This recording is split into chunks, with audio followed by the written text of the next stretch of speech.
Pernah tak kau cuba baca satu perenggan 3 kali berturut-turut? Bukan sebab perkataan tu susah. Bukan juga sebab kau tak cukup bijak. Ya, kerana semasa mata kau bergerak dari kiri ke kanan, otak kau dah melompat ke 10 tempat berbeza. Fikir pasal email yang belum dibalas. Risau tentang mesyuarat esok. Teringat video kucing kelakar yang kau nampak tadi. Selamat datang ke dunia moden. Dunia di mana perhatian adalah mata wang paling berharga dan kita semua sedang muflis. Tajuk video ini kata hanya 5% orang boleh fokus sepenuhnya. Ini bukan untuk menakutkan kau. Ia adalah satu panggilan realiti. Satu cermin kepada otak kita yang sentiasa terganggu. Kita hidup dalam ekonomi perhatian.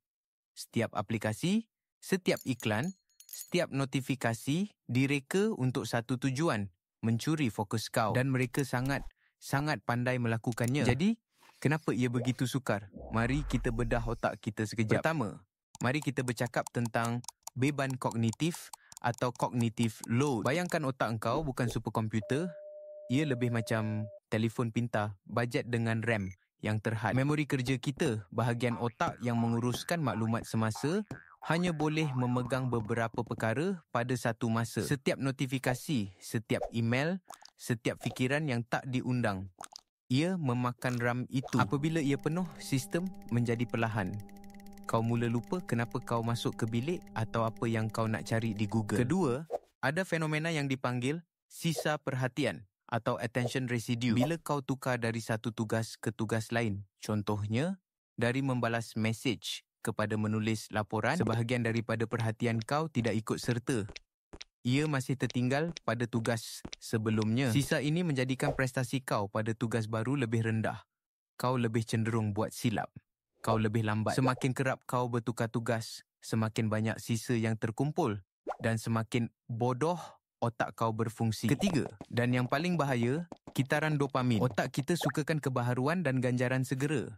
Syarikat teknologi tahu perkara ini. Setiap like, setiap notifikasi, setiap swipe tak berkesudahan pada skrin direka untuk melepaskan sedikit dopamin. Ia adalah suntikan kimia kecil yang memberitahu otak engkau, ini bagus, buat lagi. Lama-kelamaan, otak engkau menjadi ketagih.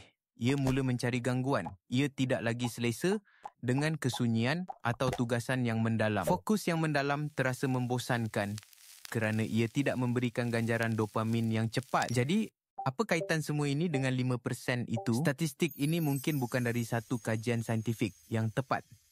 Ia adalah satu metafora. Ia mewakili golongan minoriti yang sedar bahawa mereka sedang berada dalam satu peperangan. Peperangan untuk sumber yang paling peribadi, fikiran dan tumpuan mereka sendiri. Berita baiknya, kau boleh belajar untuk menyertai golongan 5% ini. Ia bukan bakat. Ia adalah kemahiran. Berikut adalah 4 strategi untuk menuntut semula fokus kau. Strategi pertama, bina kubu tumpuan kau. Fokus tidak berlaku secara tidak sengaja. Ia memerlukan persekitaran yang direka. Matikan semua notifikasi yang tidak penting pada telefon dan komputer kau. Ya, semuanya. Gunakan penyumbat telinga atau font kepala pembatal hingar.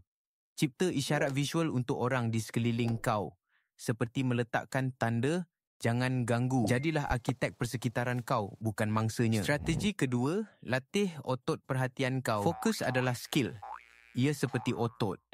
Kau tidak boleh terus mengangkat 100 kg pada hari pertama. Mula dengan kecil, cuba fokus pada satu tugasan selama 10 minit tanpa sebarang gangguan.